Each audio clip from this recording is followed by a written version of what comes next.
My guest today discovered how much better healthcare can be if you get primary care right first.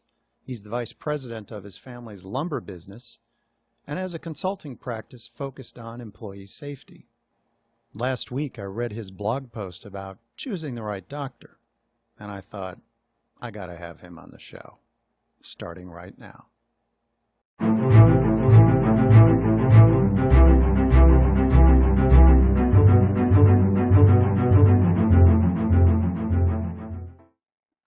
Eric Brown, welcome to the show. Well, it's good to be here. So glad to be here with you today, Hunter. Well, I think I was looking through Twitter, and Dr. Douglas Farrago had a tweet with this tweet to a blog post, and I saw the title, and it was "Having the Wrong Doctor May Be Killing You." I thought, well, I'm clicking on this.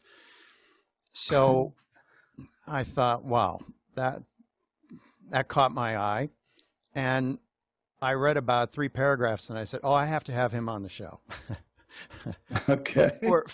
But did you wake up one morning and decide, I'm going to write an article for my blog about how having the wrong doctor may be killing you? How did that work? What sparked this? Actually, you hit the nail on the head. I do most of my writing in the morning, actually quite early. We're pretty busy with the lumber business and everything that we do, long work days. So I do most of my writing early in the morning, and I did wake up one morning, and I wasn't out of bed yet, and I looked for articles where I can give, not just articles about my expertise, but articles where I can give to people that impact my life in a very positive way. And so with COVID and everything going on, I said, I'm going to write an article about Dr. Farrago. And you try to choose a title that's catchy and that has truth in it also. So that's where they came from. Well, let's back up a moment. I'd like to know a little bit more about the care you had before you discovered direct primary care. Okay. Fortunately, I've been very healthy. Didn't go to the doctor a lot. I had in my late 30s, I got quite heavy and wasn't as healthy. And then my mother, unfortunately, died of a heart attack at the age of 59. And that prompted me to get healthier. And I began to run and exercise and take more responsibility for my health. Sure. And that I did pretty well up until that started in 2007, 2008. Did pretty well up until about 2016. And in 2016, I didn't go to the doctor much, but I got to an age, I need a yearly physical, I need a relationship with a primary care doctor. And I'd gone to the doctor probably once a year for the previous, 5, 6 years. Sometimes I'd go a couple of years without going to the doctor. And it became, I go to the doctor, and because I didn't go that often, I would have 3 things I'd want to talk to the doctor about. And, unfortunately, our doctors are trapped in different systems. I'd see the doctor about 3 or 4 minutes, 5 minutes. And before I could go, hey, doc, I got this other, they're gone. And so my wife and I, that's kind of the care. And usually it would be half a day to go to the doctor. It's going to sit in the waiting room 2 or 3 hours, in the exam room 30 minutes, 45 minutes, waiting to see the doctor for 5 minutes. So that's kind of my experience before direct primary care. Well, I saw something in your article, in your blog post, and I have it in front of me, and I'll put it on the screen.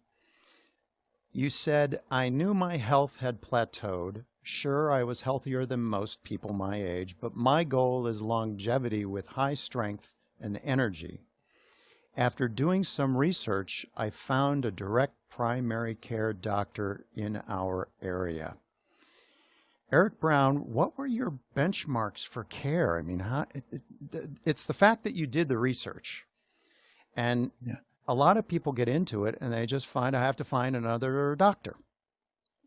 Sure, But sure. somehow, some way, you wound up at direct primary care. So I'm interested in hearing you unpack that a little bit. Yeah, that it's a really neat story how that came about. So my wife and I have been talking. We need a primary care doctor, and we weren't, happy with a lot of our options. And we are members of a Christian healthcare sharing network. I wanted to make sure I got the name right. It's SamaritansMinistries.org. And they send out a newsletter called the Christian Healthcare Newsletter. And as I thought back preparing for today, I read an article about direct primary care in their newsletter, and then that they mentioned websites. And so I went to basically every direct primary care website they mentioned, then Googled and searched, and really, which ultimately led me, we live in a rural area.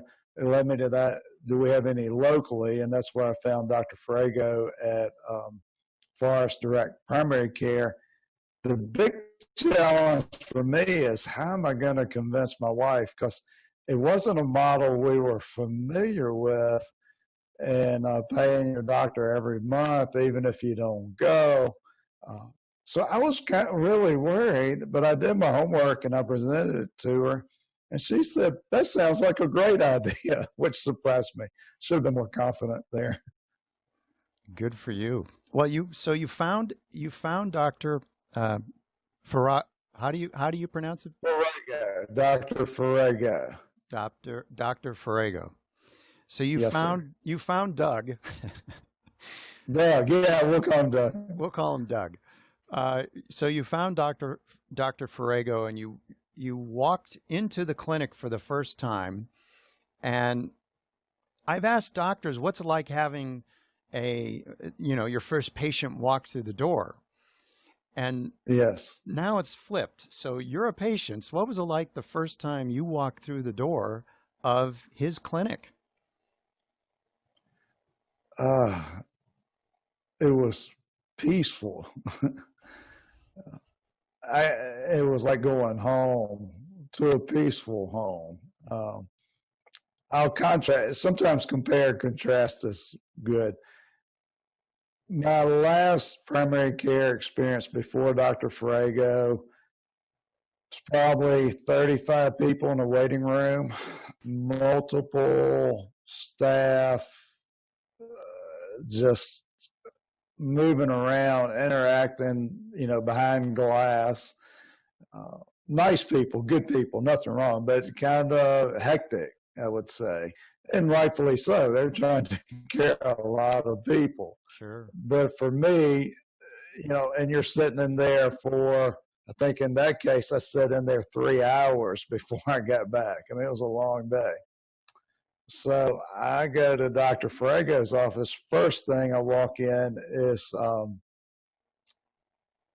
it's very professional, but the environment is for me. They're creating an environment where I could be comfortable, welcoming, and I was fully prepared to sit there for half hour, 45 minutes. I didn't understand, like, I'm going to, and Dr. Farrago had to tell people in emails, you don't have to get here early, just get here on time. Because I'm thinking I'm going to be there a long time. But I go in and they're ready for me. They're relaxed. That's one of the big things. They're relaxed. Christine, she's relaxed. Dr. Farrago, I didn't see his wife the first time, but when I'm there and she's there, she's relaxed. They're ready for you. They run on schedule. it was going. It was just wonderful, just wonderful. I can't say enough good things. Totally, it is totally different. You, as you signed up for direct primary care, one of the things that I've found in doing research about it is that a lot of people get to a point where they say, "Oh, this sounds great, but I'm already paying for insurance. Why on earth would I want to pay a membership fee? So I'm paying for primary care twice." Right. And I know the answer to that question pretty well now, but I'd love for you as a patient who's gone through the process, what would you say to Sure. someone who's looking at the same situation? They're comparing notes and they're saying, well, I have primary care through insurance, and then I have direct primary care and this membership fee. How would you coach them? What would you say to coach them to overcome this barrier in their head? Because that's been instilled in them for a long time. Yeah, it's well, for some people, there's multiple scenarios. For some people, how valuable is your time? Yes. You know, if you go to the doctor 4 times a year and it's going to cost you 2 missed days of work, you've got to factor that in. That's a factor. How valuable is your time? How valuable is your health? How valuable is your mental health? Absolutely. These are all very important things. For a family with young children, my sister's a single mom, and she's also part of the practice, a member of the practice, Dr. Farrago's. I think about how our lives would have been different. We had mom and dad and 5 children and no insurance. Some of those years were pretty tough. And my parents spent a lot of money taking us to the doctor. I think about how different life would have been if we'd have had a Forest Direct primary care, if we'd have had a Dr. Farrago. I know it would have made economic sense for my parents because it was me and 4 little sisters, and Wow. something was always going on. Yeah. Yeah. Did you have any other reservations? I mean, were there other concerns you had before signing up, or was that the only, was that even a consideration? What were my considerations? That's a good question. The money seemed to me a lot of value for the money, to be honest with you. Yeah, $125 is significant or can be significant. But when I think about, one of the things I think about are people I know who unfortunately have addictions. What does a cigarette addiction cost? What does an alcohol addiction cost? In this case, I have an addiction to health. I like to be healthy. Good. And 125 for my wife and me. $125. Now, Dr. Farrago over 4 years has gone up to $135 a month. Wow. You know, he probably needs to raise his prices more often. I hate to say that as a patient, but I think it's true. You know, get used to incremental. His costs go up for sure. But how much do you want to spend to be healthy? So yeah, the money, yeah, it was significant, but it wasn't the factor for me. The factor for me primarily was at that point, I'm moving towards 50 years old. I want to be healthy. I want to continue to be healthy, and I know we've got some work to do. I have a big family history of heart disease and stroke, and also I had just lost a sister to cancer. So health was at the forefront of my mind. So that's a big part of the story too. Sure. Sure. Well, you touched on something there that just having reassurance. You know, I mean, you've got a doctor there that can handle your situation. Sure. One of the biggest benefits, well, there's 2 really big benefits to direct primary care. And when I say these things, the audience is going to see your reaction. And there's a knowing smile there. timely access to care and time with the patient equals Sure. far better care. And you mentioned some things Sure. about family history, and Mhm. people are used to that 4-minute, 8-minute doctor visit, and you can't possibly go through and unpack Mhm. all those things. You also mentioned friends or people you know that have, addiction problems. I had Dr. Molly Mhm. Rutherford on the show, and we talked. She's an addiction specialist, or she has an Mhm. addiction clinic alongside her direct primary care practice. And the fact Sure. that it's direct primary care enables her to do a much better job in her Mm. addiction practice, because the clock isn't always ticking and it's not fee for service. So Mhm. you have timely access to care, and you have a doctor who has time to listen to you while you're sitting in front of him. Mhm. But I would also say he's also thinking about you when you're not sitting in front of him. He's looking at the notes. He's looking at your diet, your Yeah. exercise. And I say this because that's what my doctor did here in Panama. He's direct primary care. Mm. So it's not just paying them for the time you're sitting in front of them. You're paying them to be the quarterback for your care. So Mhm. Yes. how does that benefit you, Eric Brown? How does that make you feel?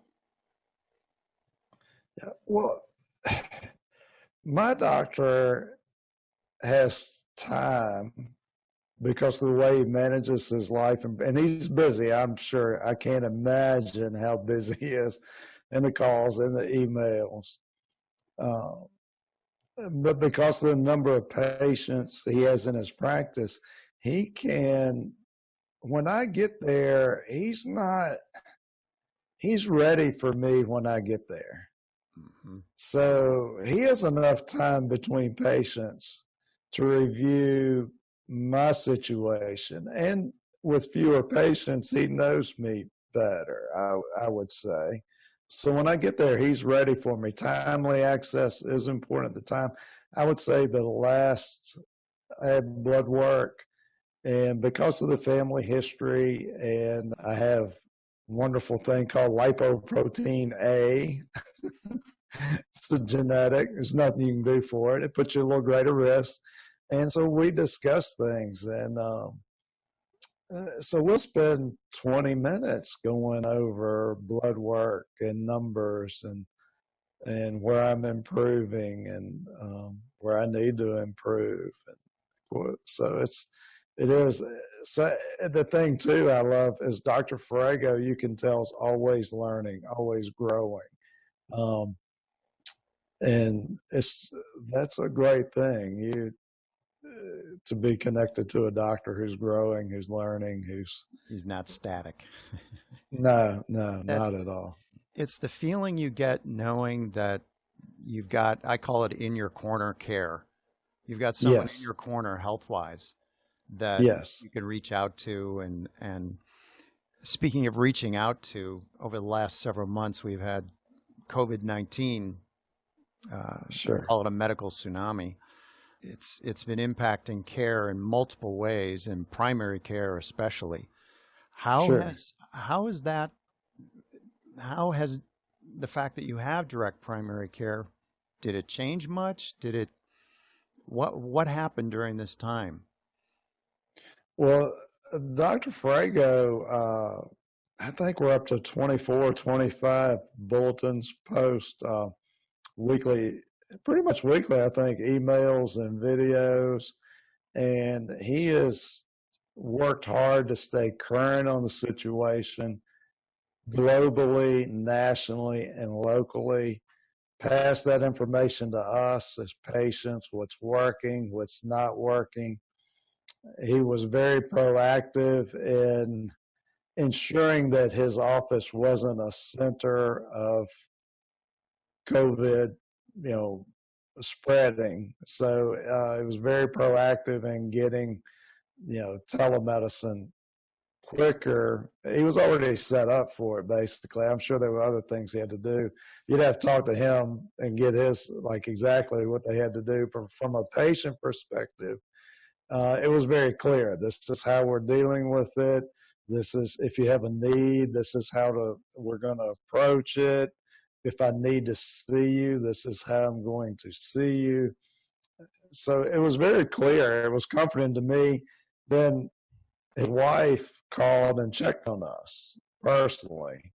How are you doing? Make sure we were okay. That's above and beyond the call of duty. And the thing I want to say as a patient, and I appreciated the doctor I listened to on your podcast earlier. Our doctors are human, and it's important. As a patient, I realized no doctor alive has ever been through a pandemic. This is a first. It's a first for us. It's a first for them. And the information is fluid, and it's so much out there. And I just appreciated Dr. Farrago sifting through the information and being honest. This is what we know. This is what we don't know. He was very, if you want to go technical, at times very technical about where there was research, where there wasn't research, and the different articles, that were coming out regarding different treatments for COVID. So it's been very helpful. At the same time, I really felt for him because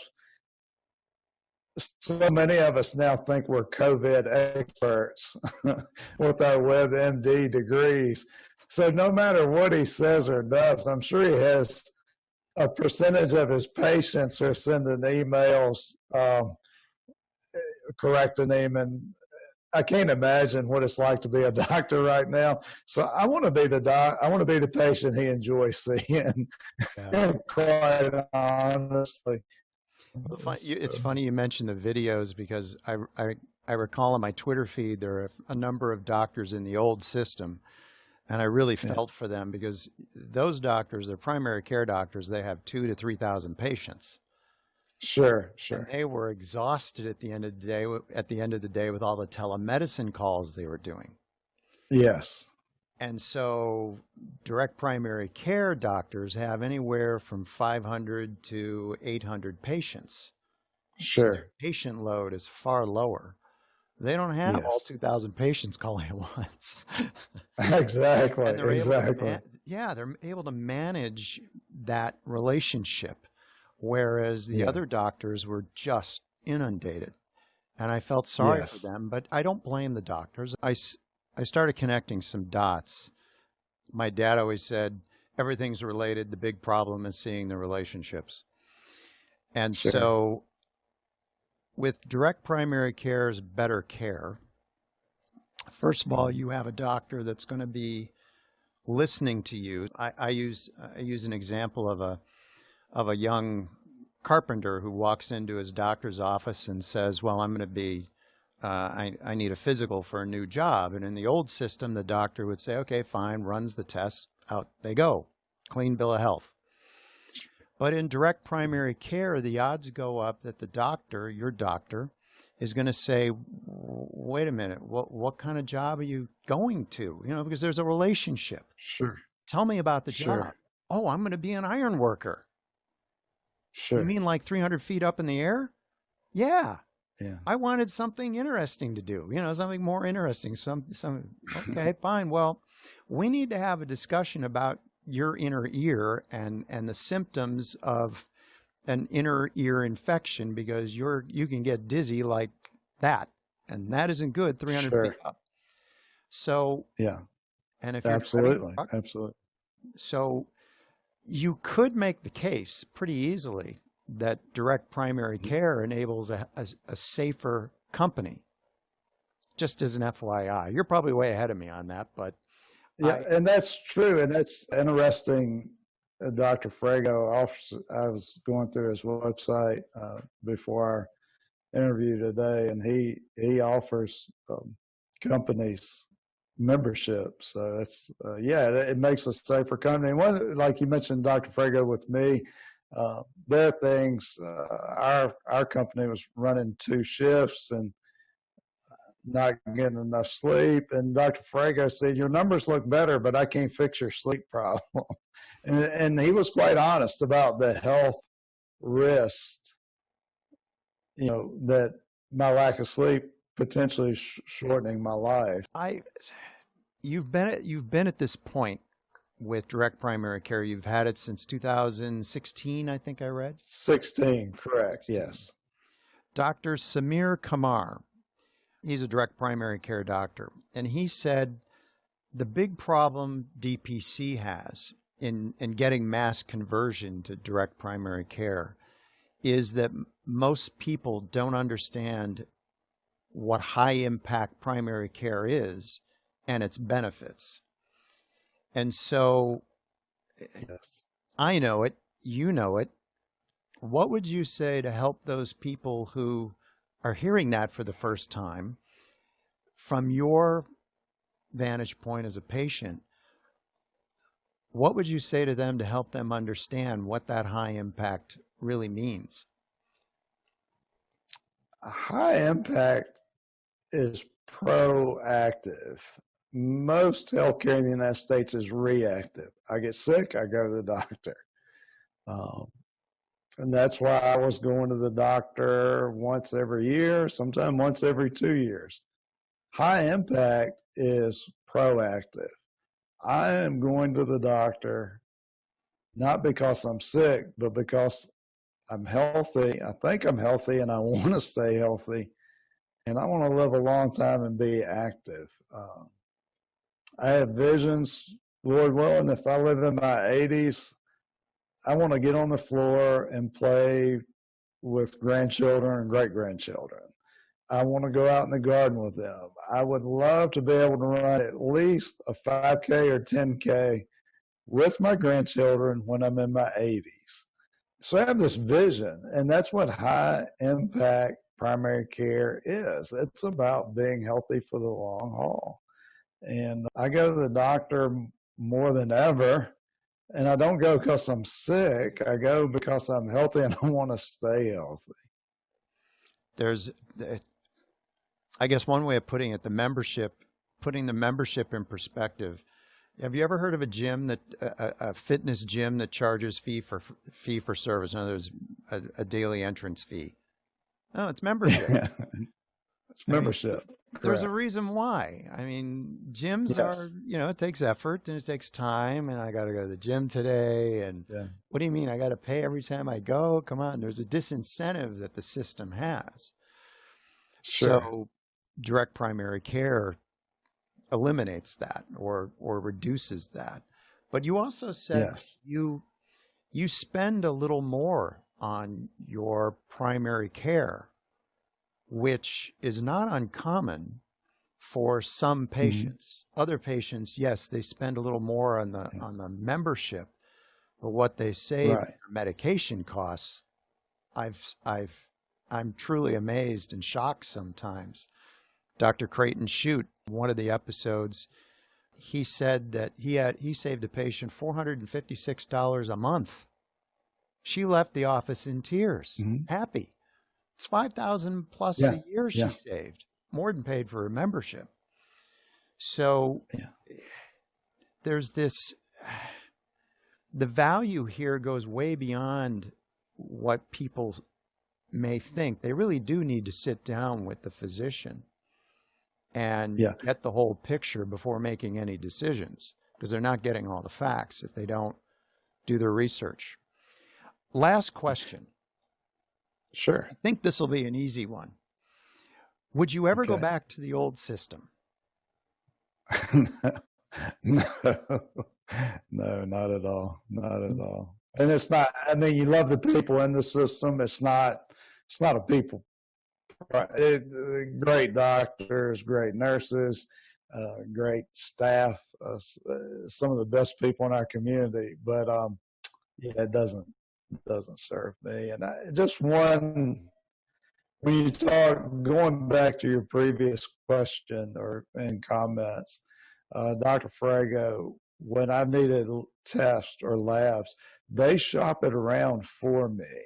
So they tell me this is what this lab's charge and this is what this facility's charge. And then you mentioned one thing I'm on a very low dose cholesterol medicine, a statin, And Dr. Frey, the original bill for that, I think, was $600 for a 3-month supply. And I called Dr. Farrago, and he sent me to the website and the coupon, and I get it for $22 for a 3-month supply. So they're shopping for you. Because he cares about us, and I want to make that abundant. He cares about us, but a direct primary care doctor wants you to have money in your pocket to be able to pay your membership. That's part of the, and it's not, you can edit that out if you want, but the incentive is there. But that, my personal opinion is the direct primary care doctor I have does it because he cares about me. And so I think they just enjoy helping us find the best deal and the best services, because they're providing the best deal and the best services, and they want you to get it somewhere else too for whatever your needs. Eric Brown, it's been a pleasure, and thanks for joining me today. Well, thank you so much, Hunter. It's been great getting to know you, and I've enjoyed my time here. Well, for winning healthcare food fights without the mess, I'm Hunter Schultz. Stay healthy, wash your hands a lot, and there you are.